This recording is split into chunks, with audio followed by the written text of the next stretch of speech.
صحيح أقوم من قبل تشوفه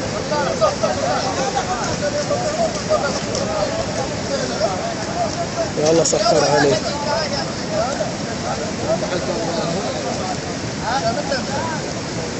سلطان وين ناهد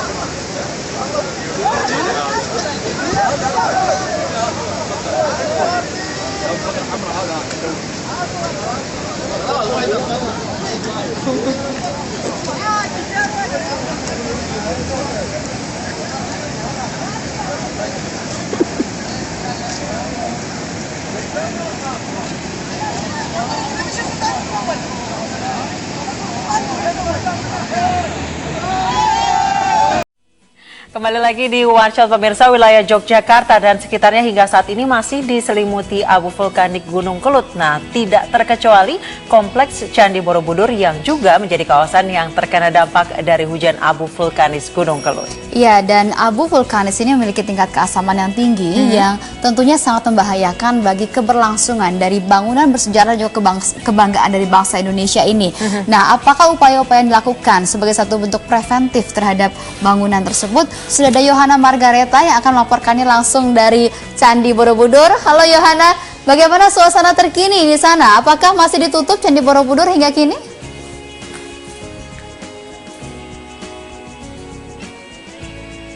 Ya, Prita dan Anissa, mohon maaf saya tidak mendengar terlalu jelas dari studio. Namun yang pasti saat ini saya berada di area zona 1 Candi Borobudur. Seperti yang dilihat, ini adalah kondisi terkini Candi Borobudur setelah beberapa hari terselimuti oleh abu vulkanis. Namun di sini ada perbedaan.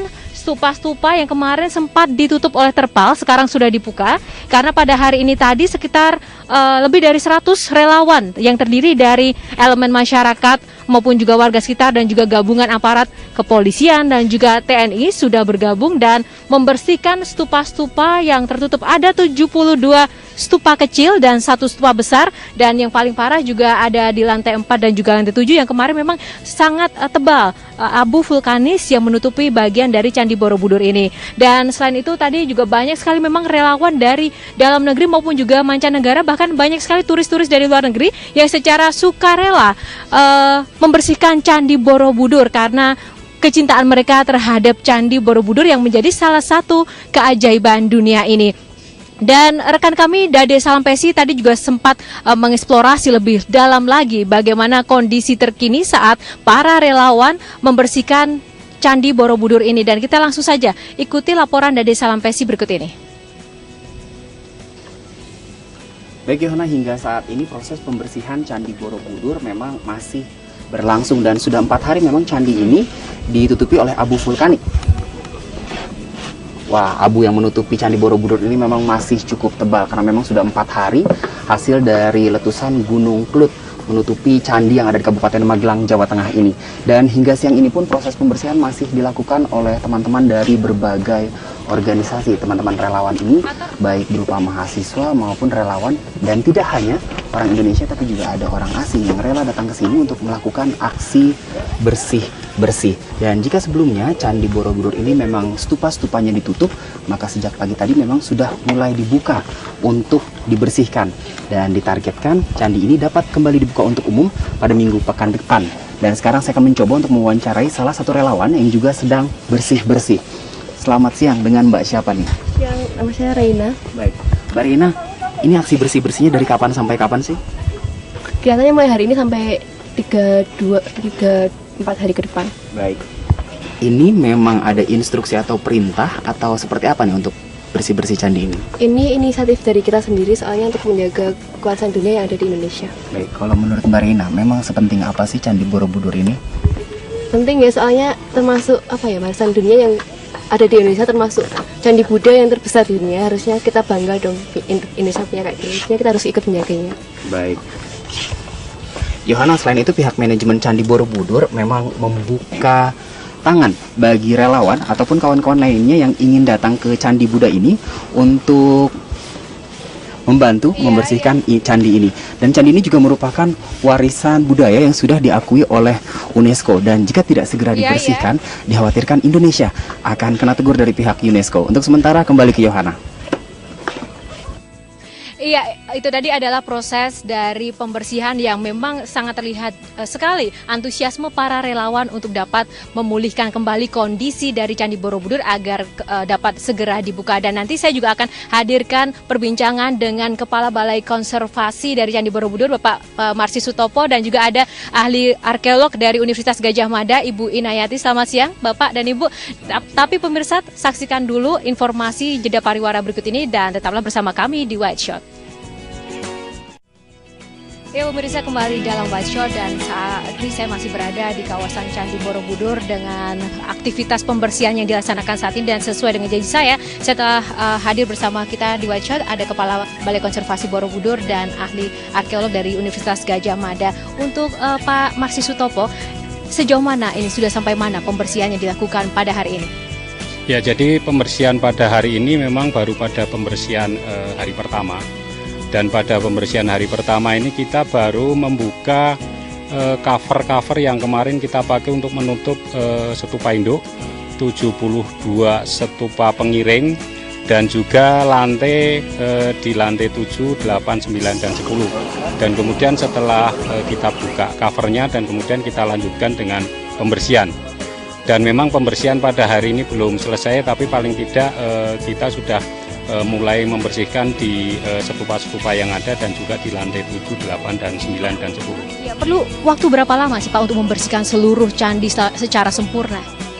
Ya, kalau dengan melihat ketebalan abu dan juga volume pekerjaan, paling tidak dibutuhkan waktu sekitar 7-10 hari untuk melakukan pembersihan candi, sehingga nanti bisa dibuka lagi untuk kunjungan wisatawan. Ya, untuk cara pembersihannya apakah memang harus manual seperti yang tadi saya lihat banyak sekali peralatan tapi manual begitu? Apa alasannya Pak penggunaan alat manual seperti itu?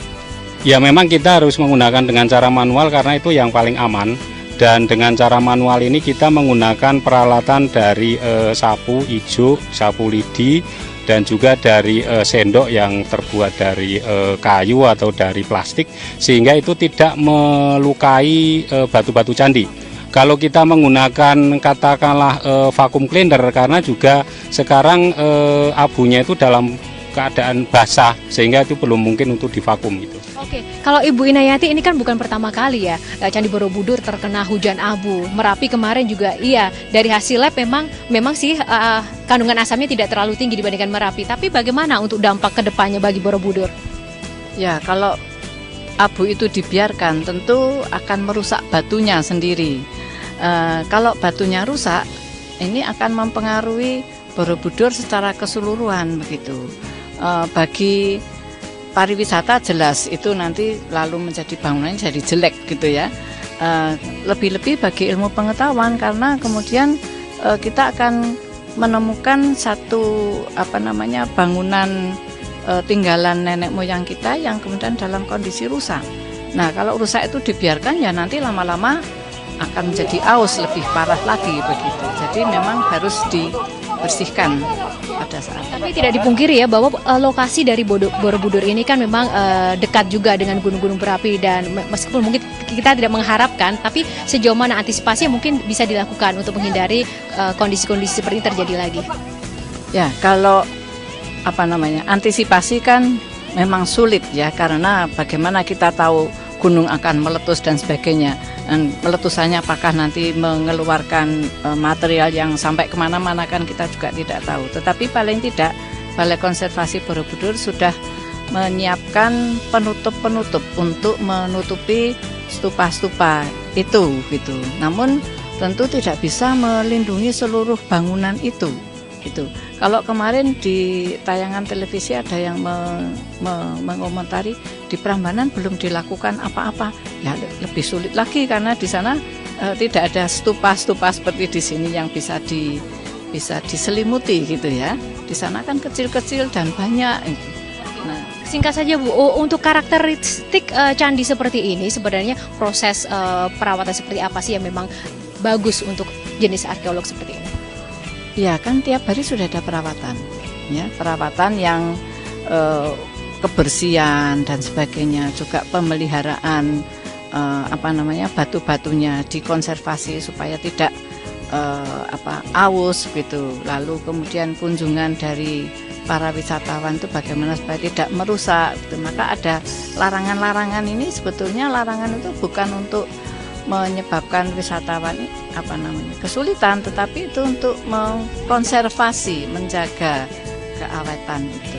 Oke, terima kasih Bu Nayati dan juga Pak Marsis ya. Ini targetnya 1 minggu ini ya Pak ya, diharapkan selesai secara sempurna ya tadi ya? Ya, selama 1 minggu ini paling tidak kita targetkan untuk bisa kita kebut sehingga pekerjaan bisa selesai pada waktunya, sehingga nanti kegiatan kepariwisataan di sekitar Borobudur bisa kembali normal. Oke. Terima kasih Pak Marsis Sutopo dan juga Ibu Nayati telah bergabung bersama kami dari Watch Out. Dan pemirsa jangan kemana-mana, kami akan kembali setelah jeda pariwara berikut ini.